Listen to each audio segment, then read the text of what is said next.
한일전은 가위바위보도 지면 안 된다는 말이 있는데요. 90년대만 하더라도 지금의 세대들은 상상할 수 없을 정도로 양국의 라이벌 의식은 무서울 정도였습니다.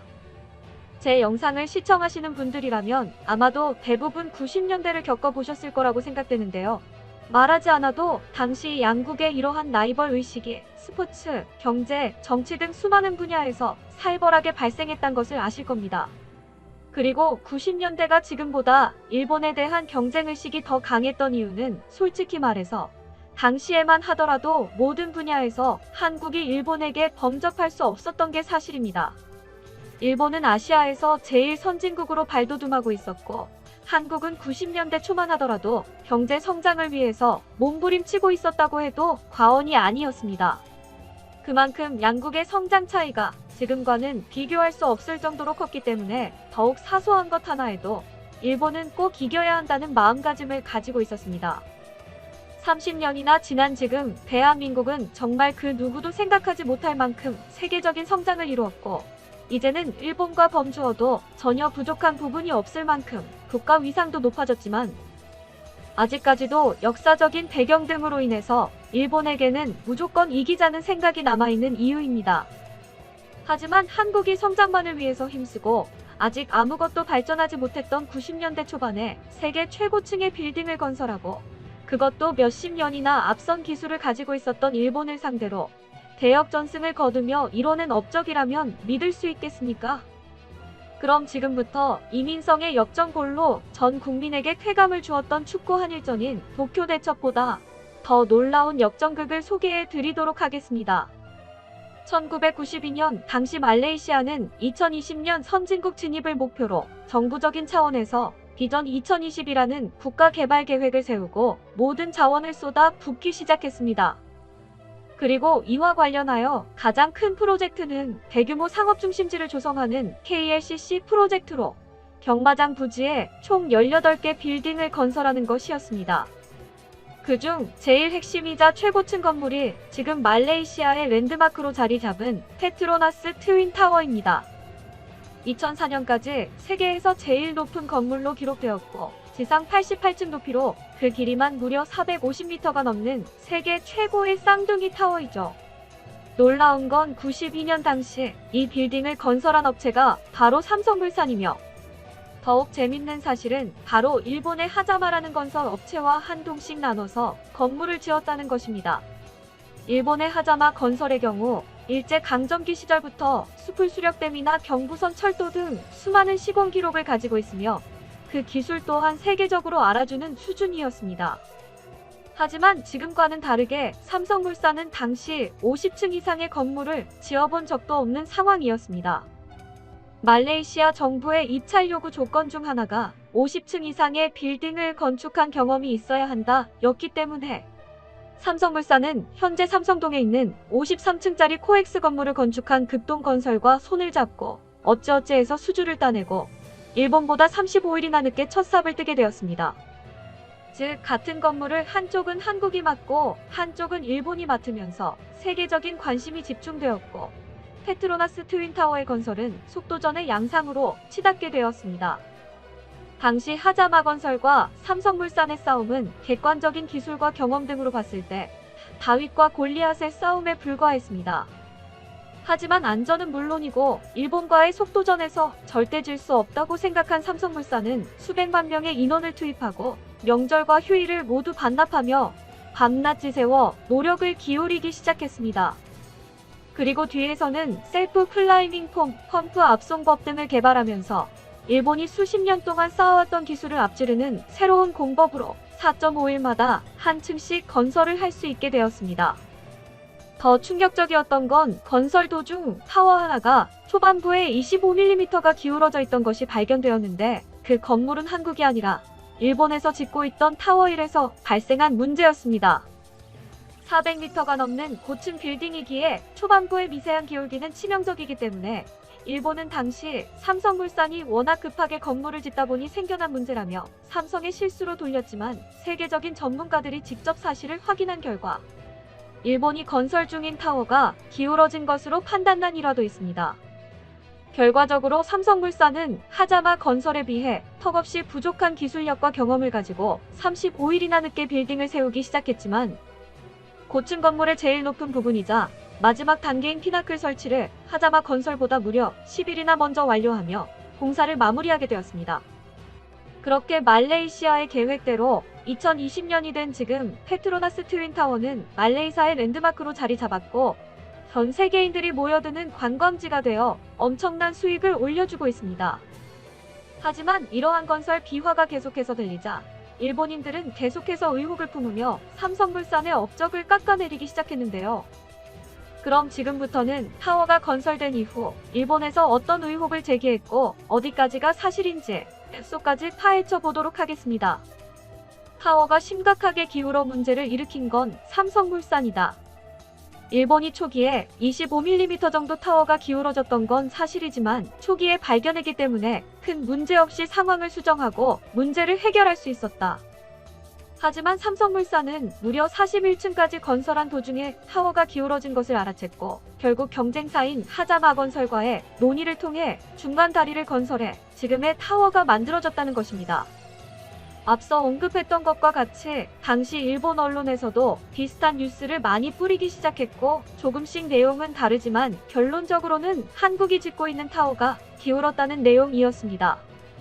하지만 당시 내셔널 지오그래픽이 다양한 전문가를 모두 대동하고 타워 건설과 관련된 다큐멘터리를 제작하고 관련된 논란도 직접 밝히면서 실제로 일본의 타워1이 기울어진 것이 맞다는 사실을 방송하면서 일본의 언론은 세계적으로 질타를 받게 되었습니다. 삼성물산이 건설한 타워2가 기울어져 있기 때문에 임차인이 모이질 않아 공실이 많다. 일본이 아닌 한국이 건설한 타워2가 기울어진 게 맞기 때문에 실제로 타워1의 경우 공실이 거의 없지만 타워2는 공실이 넘쳐난다는 일본인들의 입장이었습니다. 빌딩에 있는 입주자 보드판을 보게 되면 타워2의 공실이 타워1에 비해서 월등히 많은 건 사실입니다. 하지만 실상은 전혀 다른데요. 타워2의 경우 말레이시아의 국영에너지 기업인 페트로나스 그룹이 사용을 하고 있고 임차인을 모집하지도 않기 때문에 당연히 타워1의 모든 임차인이 몰려 있을 수밖에 없는 것입니다. 삼성물산의 타워2가 부실 공사로 인해 그만큼 사람들이 잘 가지 않아 더 어둡다. 아무래도 건물이 기울어져 있다 보니 그만큼 임차인을 모집하기도 어렵고 사람들도 불안해서 잘 가지 않기 때문에 밤만 되면 한국이 지은 빌딩이 어둡다는 의견이었습니다. 이런 의혹 역시 아주 간편하게 해소되었는데요. 관광객들이 찍은 수많은 빌딩 야경 사진에서 큰 차이가 없음을 바로 확인할 수 있고 실제로 관련된 의혹을 풀기 위해서 일주일 동안 발길을 관찰한 사람도 있지만 큰 차이를 느낄 수 없었다고 합니다. 결국 수많은 의혹이 있었지만 소문은 소문에 불과했고 삼성물산은 전화위복의 계기가 되었습니다. 92년 빌딩 건설 당시 국내에서는 삼풍백화점 붕괴라는 최악의 건설 사고가 발생했고 이로 인해 삼성물산은 24시간 감시를 받으며 공사를 계속해서 진행했습니다. 그만큼 세계적으로 더 많은 이목이 쏠리게 되었고 건설 과정도 깔끔하게 인정받으면서 하자마 건설을 따돌리고 이후에 세계에서 가장 높은 빌딩으로 새로이 등극하게 된 두바이 부르즈 칼리파 수주권까지 따내며 세계적인 건설회사로 자리 잡게 되었습니다. 영상 시청해주셔서 감사드리며 여러분들의 구독과 좋아요는 더욱 양질의 콘텐츠를 만드는데 큰 도움이 됩니다. 그리고 알고 싶은 해외 반응이나 뉴스가 있다면 편하게 댓글로 남겨주시면 적극 반영하도록 하겠습니다. 북한의 한 선전 매체가 어제 느닷없이 남한의 가짜뉴스를 강하게 비판했습니다. 직접적으로 언급하진 않았지만 김정은 위원장 건강 이상설 오보에 대한 불만으로 해석됩니다. 김혜영 기자의 보도입니다. 북한 대남 선전 매체 메아리의 어제자 기사입니다. 남한에서 성행한 가짜 뉴스가 사람들을 혼돈 상태에 빠뜨리고 있다며 현 당국에 불리한 가짜 뉴스를 유튜브 등으로 퍼뜨리는 주체로 남한 보수 세력을 지목했습니다. 특정 언론사를 비롯한 보수 언론이 가짜 뉴스를 내보내고 있고 미래통합당은 권력이 표현의 자유를 제한해선 안 된다며 악을 쓰고 있다고 비난했습니다. 가짜뉴스의 정의, 또 SNS의 발달로 전파 속도가 빨라졌다는 우려까지 담으면서도 정작 가짜뉴스의 구체적인 내용은 언급하지 않았습니다. 최근 논란이 됐던 김정은 위원장 건강 이상설 보도가 오보로 판명된 만큼 이에 대한 강한 불만으로 해석됩니다. 태영호와 지성호 당선인의 주장과 이를 검증이나 비판 없이 보도한 보수 언론에 대한 불만을 그대로 드러낸 것으로 분석합니다. 앞서 지난 주말 북한 당국 것으로 추정되는 유튜브 계정엔 최근 대동강 수산물 시장을 이용하는 평양 시민들 영상이 게시됐는데 북한 사회가 안정적으로 유지되고 있음을 강조하려는 의도로 보입니다. SBS 김혜영입니다.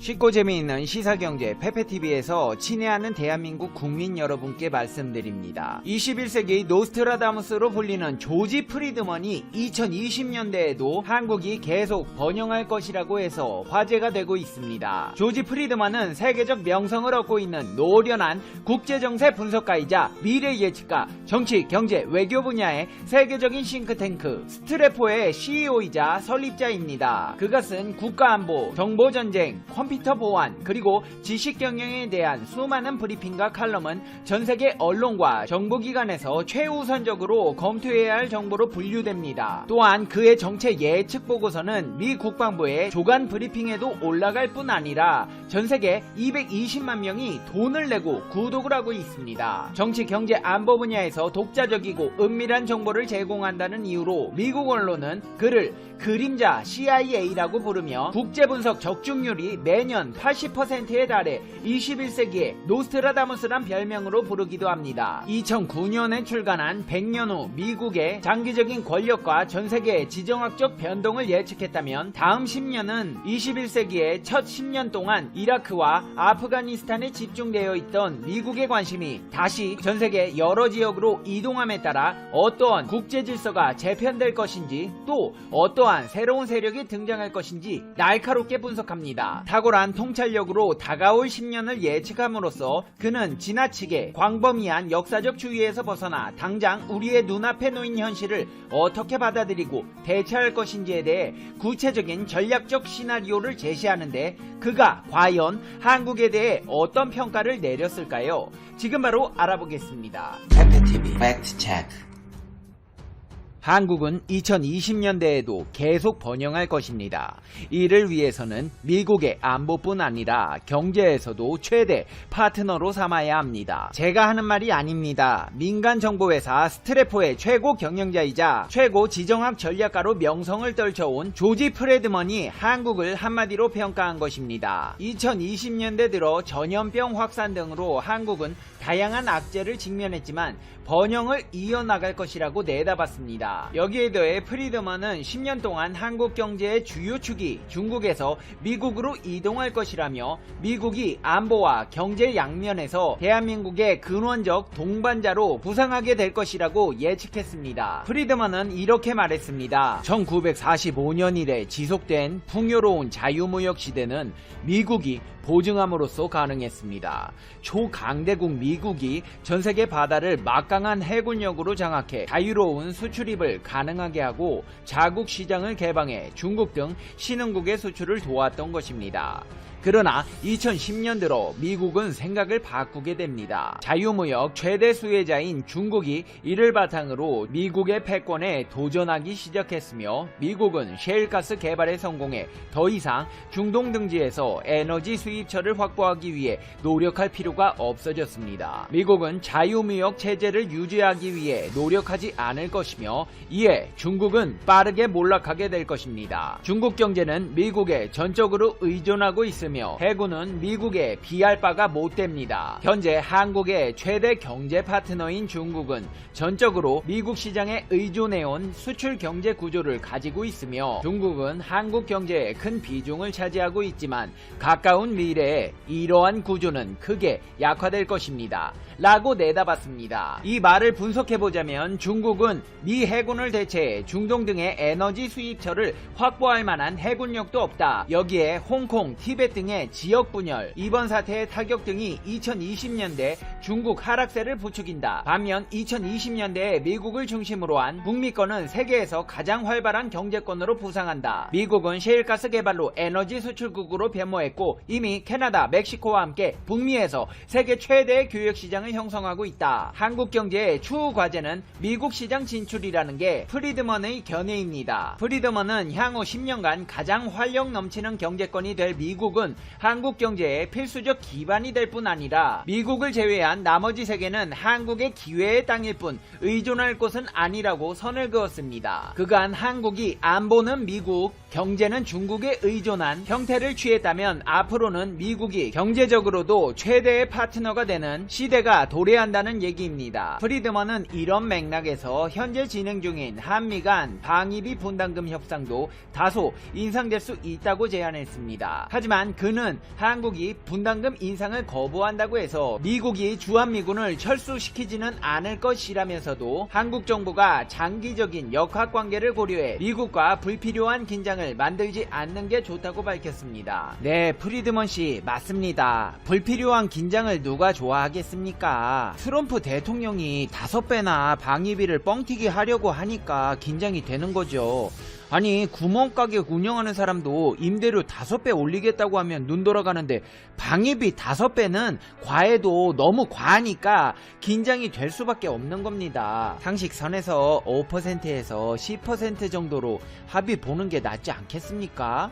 아니 이번에 우리가 미국 얼마나 많이 도와줬어요. 도와줄 때는 형제였다가 돈 받을 때는 손님 왜 이러십니까? 이런 태도는 옳지 않다고 생각합니다. 깎아주세요. 방위비에 있어서는 다소 이견이 있는 프리드먼이지만 그의 중국 위기설은 이미 현실화되어 가고 있습니다. 중국이 세계 각국에서 감염병의 진원지로 전세계의 원성을 듣고 외국 기업들의 철수 움직임이 가속화되고 있습니다. 여기서 그치지 않고 중국 기업의 몰락 또한 가속화되고 있습니다. 대표적으로 중국판 스타벅스로 불리며 거침없이 질주하던 루이싱 커피의 주식 거래가 결국 중단되었습니다. 미국 뉴욕 나스닥 증시에 등록된 루이싱 커피의 류젠 최고 운영 책임자 등 임직원들이 지난해 2, 4분기 매출을 22억 위안 약 3,800억 원 부풀린 것이 내부 조사를 통해 드러났다는 소식이 알려진 이후 주가가 83%나 곤두박질 쳤습니다. 이후 루정야오 루이싱 커피 회장이 5억 1,800만 달러 약 6,312억 원 규모의 주식담보 대출에 채무 불이행을 하자 주요 채권자인 미국 투자은행 골드만삭스는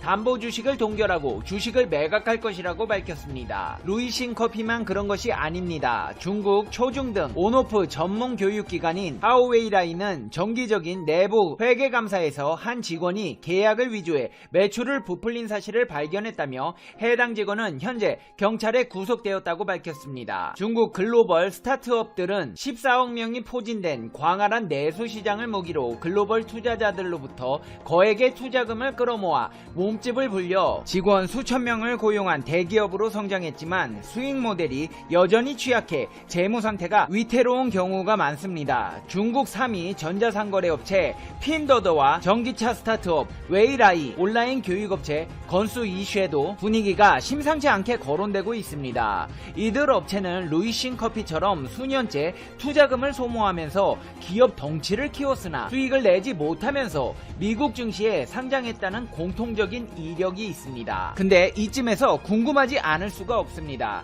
이런 업체들 뒷조사는 누가 해가지고 이렇게 상장 폐지시키는 것일까요? 이런 중국 업체들의 몰락에는 중국 기업들에게 저승사자로 불리는 미국 헤지펀드 머디워터스의 리서치 회사인 머디워터스 리서치가 있습니다. 지난 10년간 수십 개의 중국 기업들이 머디워터스의 공격에 추풍 낙엽처럼 쓰러졌습니다. 대개는 회계 부정이 사실로 드러나 상장 폐지당하고 사라졌지만 설사 살아남더라도 한번 조작 기업으로 낙인 찍힌 곳은 다시는 주가를 회복하지 못했습니다. 머디워터스는 매번 공매도로 막대한 수익을 올렸습니다. 한마디로 내실은 부실한데 우량한 기업처럼 주가만 가치만 높은 중국 회사들을 잡아 조사를 통해 부실 경영을 캐내고 발표하기 전에 공매도에 투자한 다음 막대한 수익을 챙기는 무서운 업체입니다. 머디워터스가 처음 중국 기업 사냥꾼이 된 건 2010년으로 거슬러 올라갑니다. CNN에 따르면 당시 중국 상하이에 거주하던 머디워터스의 창업자인 카슨 블록은 중국의 유망 기업에 투자하고 싶다는 아버지의 요청에 따라 기업들을 조사하기 시작했습니다. 그때 눈에 들어온 게 허베이성에 본사를 둔 오리엔트 페이퍼라는 업체였습니다. 카슨 블록은 재무제표를 들여다보는 것은 물론 공장까지 방문해 제조시설을 둘러봤는데 실상 공장 시설이 오래된 장난감 수준으로 너무 낡은 데다가 공장 진입로도 수백 대의 트럭이 다니기 힘든 비포장 도로임을 발견했습니다. 공장 밖엔 쓰다 버린 종이가 수북히 쌓여 있는 것도 발견했습니다. 머디워터스는 이 회사를 공매도한 뒤 월가의 지인 50명에게 보고서를 보냈고 곧 이 사실은 입소문을 타고 투자자들을 불안하게 만들었습니다. 보고서가 공개된 지 단 3일 만에 오리엔트 페이퍼 주가는 40% 급락했습니다. 이 회사는 이후 IT, 테크 패키징이라는 이름으로 바꾸기도 했지만 아직까지 주가는 바닥을 벗어나지 못하고 있습니다. 재미를 본 머디워터스는 2011년 캐나다 증시에 상장돼 있던 중국 최대 벌목업체 시노포 레스트를 무너뜨리면서 거래 중단 후 결국 상장 폐지까지 시키고 스타덤에 오르게 됩니다. 이 회사는 파산 보호를 신청하면서 머디워터스를 고소하겠다고 했는데 머디워터스의 창업자는 파산 신청을 하면서 우리를 고소하는 게 아이러니하다는 말을 남기기도 했습니다. 이제 페페TV의 결론입니다. Conclusion. Pepe TV. 와, 이거 중국과 미국의 힘겨루기가 장난이 아닌데요.